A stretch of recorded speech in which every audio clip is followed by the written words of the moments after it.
नमस्कार दोस्तों, मैं अमन आप सभी का स्वागत करता हूं आपके अपने यूट्यूब चैनल पीसीएस बडी पर। दोस्तों, यदि आप state PCS, banking, railway, SSC या अन्य किसी भी प्रतियोगी परीक्षा की तैयारी कर रहे हैं तो यह चैनल आपके लिए बहुत ही महत्वपूर्ण सिद्ध होगा। आज मैं अपने चैनल का पहला वीडियो बना रहा हूं।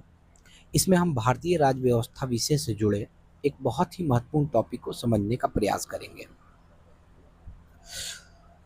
अक्सर जब हम समाचार पत्रों को पढ़ते हैं या टीवी देखते हैं या जब संसद का सत्र चल रहा होता है तो सुनाई पड़ता है कि कोई विधेयक साधारण बहुमत से पारित हो गया या कोई विधेयक विशेष बहुमत से पारित हो गया। तो हमारे मन में यह प्रश्न उठता है कि आखिर ये बहुमत कितने प्रकार के होते हैं या फिर किस प्रकार का विधेयक किस प्रकार के बहुमत से पारित होता है।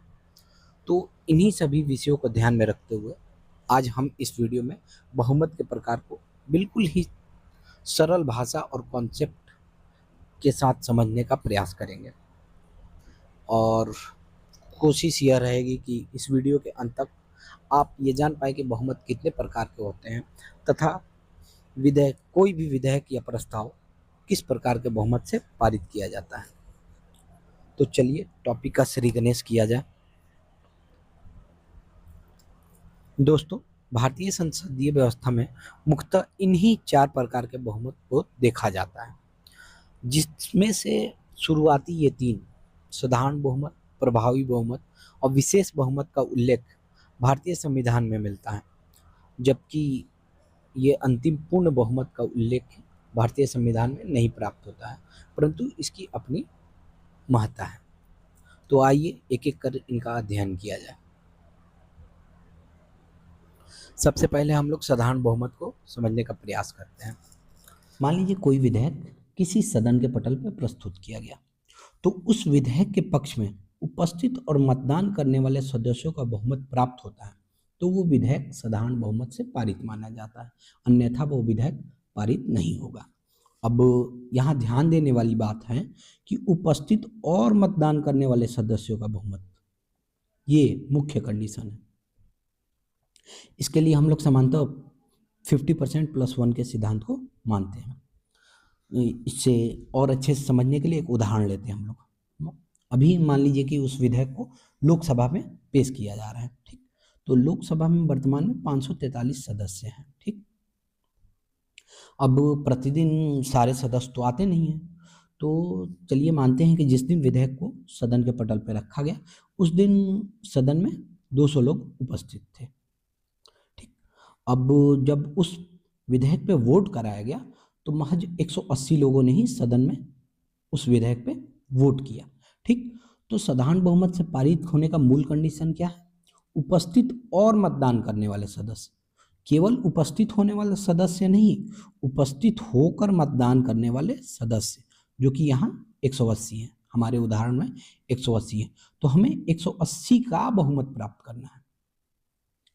इससे आगे समझते हैं कि हमारा मूल संख्या 180 हो गया, क्योंकि 180 लोगों ने ही उपस्थित होकर मतदान किया। तो 180 का आधा हो गया 90, ठीक।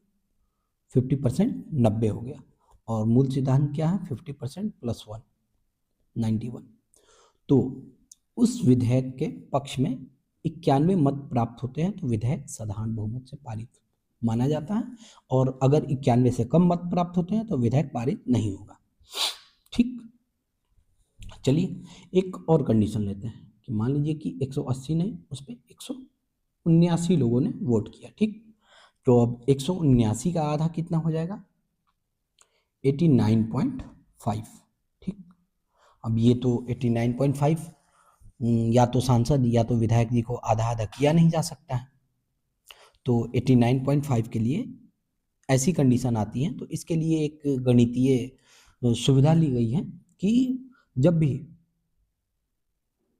डेसिमल में 0.1 या 0.2 या 0.3 या 0.4 तक संख्या आती है तो पुराना नंबर लिया जाएगा, मतलब 89। अगर ये 89.1 या 2 या 3 रहता तो 89 लिया जाता, लेकिन अगर 0.5 या उससे ऊपर की संख्या डेसिमल में है तो अगला नंबर लिया जाएगा। मान लीजिए 89.5 है ये, है, ठीक। और 0.5 है तो इसलिए अगला नंबर 90 लिया जाएगा। अब मान लीजिए कि पक्ष में 90 मत पड़ते हैं तो जाहिर सी बात है कि विपक्ष में 89 ही मत पड़े होंगे। ठीक, तो 90 तो अपने आप ही 89 से ज़्यादा है ना, तो इसमें हमें +1 करने की ज़रूरत नहीं पड़ती है। ठीक, और मात्र महज 90 मत प्राप्त करके विधेयक साधारण बहुमत से पारित हो जाता है। आइए देखते हैं कि साधारण बहुमत का प्रयोग किन किन विधेयक को पारित करने में किया जाता है। तो साधारण बहुमत के प्रयोग से साधारण विधेयक को पारित किया जाता है। जितने भी साधारण विधेयक होते हैं उन्हें साधारण बहुमत से पारित किया जाता है। धन विधेयक को साधारण बहुमत से पारित किया जाता है। वित्त विधेयक को भी साधारण बहुमत से पारित किया जाता है तथा सदन के जो सामान्य प्रस्ताव होते हैं उन्हें भी साधारण बहुमत से पारित किया जाता है। तो यहाँ हम लोगों ने साधारण बहुमत को समझ लिया है। ठीक, अब इसके बाद हम लोग चलते हैं दूसरे प्रकार के बहुमत, प्रभावी बहुमत में। प्रभावी बहुमत, प्रभावी बहुमत प्रभावी सदस्य संख्या का बहुमत होता है। अब ये प्रभावी सदस्य संख्या क्या होती है, ये मूल सवाल है। तो प्रभावी सदस्य संख्या होती है कुल सदस्य संख्या, सदन की कुल सदस्य संख्या में से रिक्तियों को घटा देने पे जो संख्या प्राप्त होती है उसे प्रभावी सदस्य संख्या कहते हैं। चलिए यहाँ भी हम लोग लोकसभा का उदाहरण लेते हैं। ठीक, कोई विधेयक लोकसभा के पटल पर पेश किया जाना तो लोकसभा का हम लोग प्रभावी सदस्य संख्या निकालते हैं। अभी वर्तमान में 543 सदस्य हैं।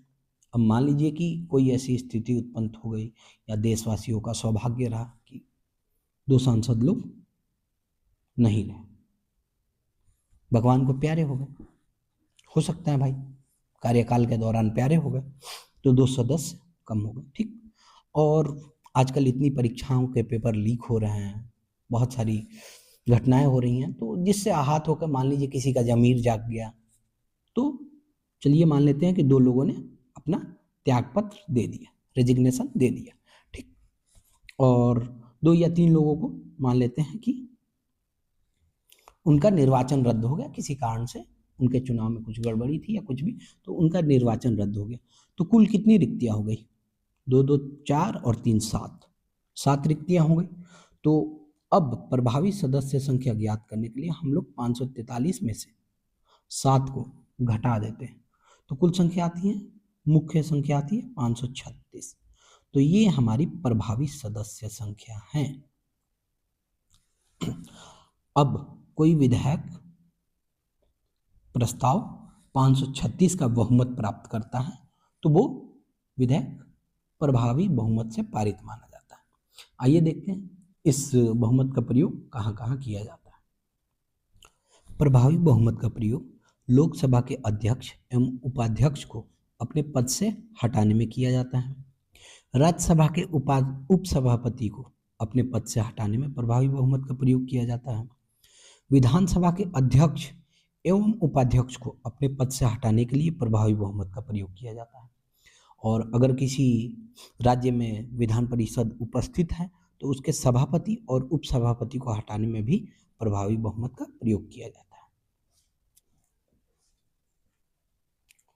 प्रभावी बहुमत के बाद हम लोग अब विशेष बहुमत की ओर बढ़ते हैं। विशेष बहुमत 3 प्रकार का होता है और ज़्यादातर विधेयकों को पारित करने के लिए विशेष बहुमत का ही प्रयोग किया जाता है। तो इसके पहले प्रकार को हम लोग सबसे पहले समझते हैं। कोई भी विधेयक जब सदन के उपस्थित और मतदान करने वाले सदस्यों का 2/3 का बहुमत प्राप्त कर लेता है तो वो विधेयक प्रथम प्रकार के विशेष बहुमत से पारित हो जाता है। इसका प्रयोग मुख्यतः 2 जगहों पर ही किया जाता है जो कि राज्यसभा की विशेष शक्तियों से संबंधित है।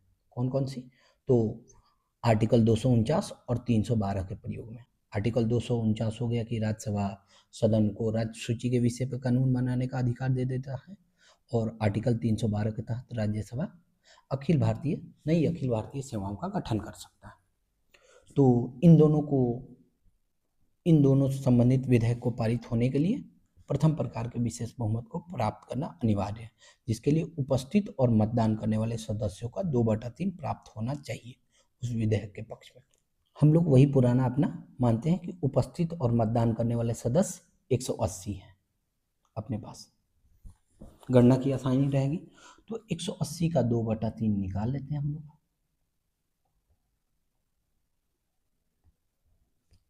हो गया 120। तो अगर विधेयक के पक्ष में 120 सदस्यों ने वोट दिया तो विधेयक प्रथम प्रकार के विशेष बहुमत से पारित माना जाता है। और इस विशेष प्रकार के प्रथम प्रकार के विशेष बहुमत का प्रयोग मुख्यतः इन्हीं 2 जगहों पे किया जाता है, आर्टिकल 249 और 312 को लागू करने में।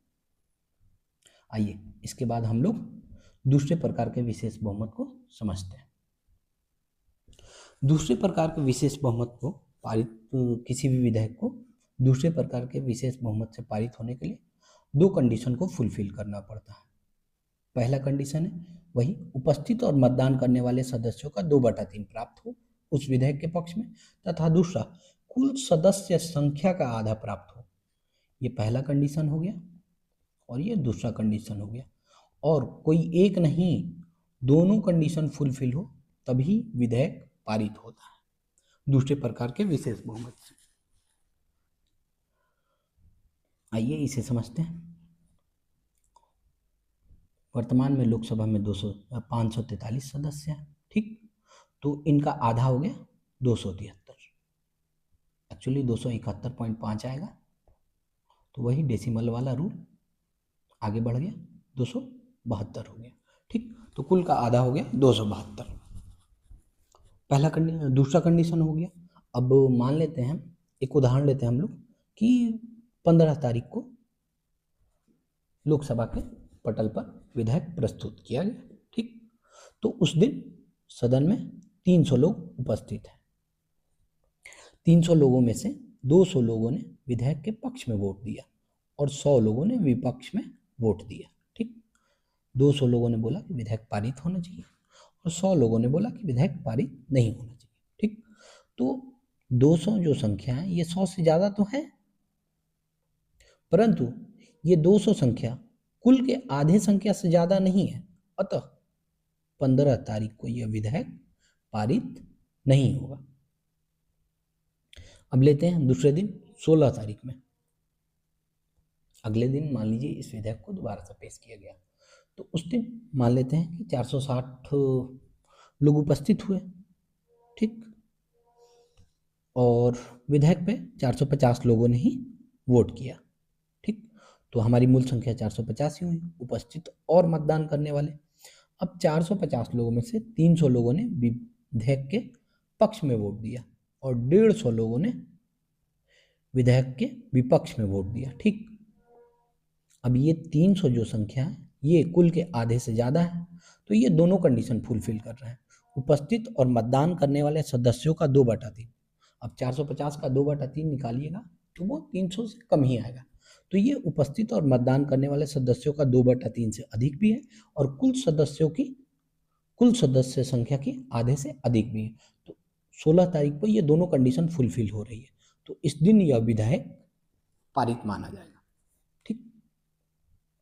आइए समझते हैं कि दूसरे प्रकार के विशेष बहुमत का प्रयोग किन किन जगहों पे किया जाता है। दूसरे प्रकार के विशेष बहुमत का प्रयोग संविधान संशोधन विधेयक को पारित करने में। जब संविधान को संशोधित किया जाता है तो दूसरे प्रकार के ही विशेष बहुमत का प्रयोग किया जाता है तथा उच्च संवैधानिक पदाधिकारी जैसे कि सुप्रीम कोर्ट के न्यायाधीश हो गए या हाई कोर्ट के न्यायाधीश हो गए या कैग हो गया या चीफ इलेक्शन कमीशन हो गए, इन लोगों को हटाने में भी दूसरे प्रकार के विशेष बहुमत का प्रयोग किया जाता है। ये इसका वृहद प्रयोग हो गया। आइए अब अगला हम लोग समझते हैं तीसरे प्रकार के विशेष बहुमत को। तीसरे प्रकार का विशेष बहुमत का प्रयोग मात्र एक जगह अनुच्छेद 61 को लागू करने में किया जाता है। अनुच्छेद 61 क्या है? राष्ट्रपति पर महाभियोग, इसीलिए यह कठिन माना जाता है। इसके लिए कुल सदस्य संख्या का, सदन की कुल सदस्य संख्या का 2/3 प्राप्त होना अनिवार्य है।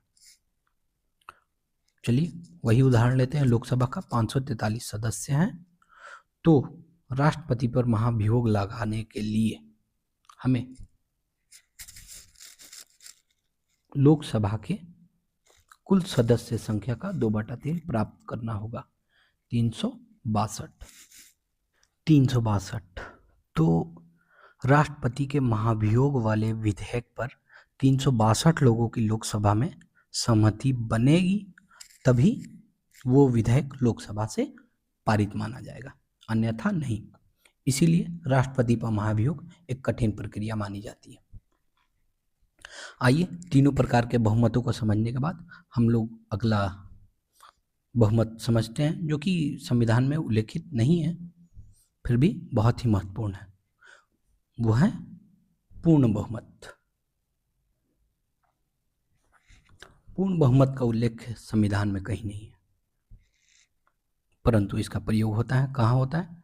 सरकार बनाने में, लोकसभा में जो कि टोटल सीट है उसका बहुमत।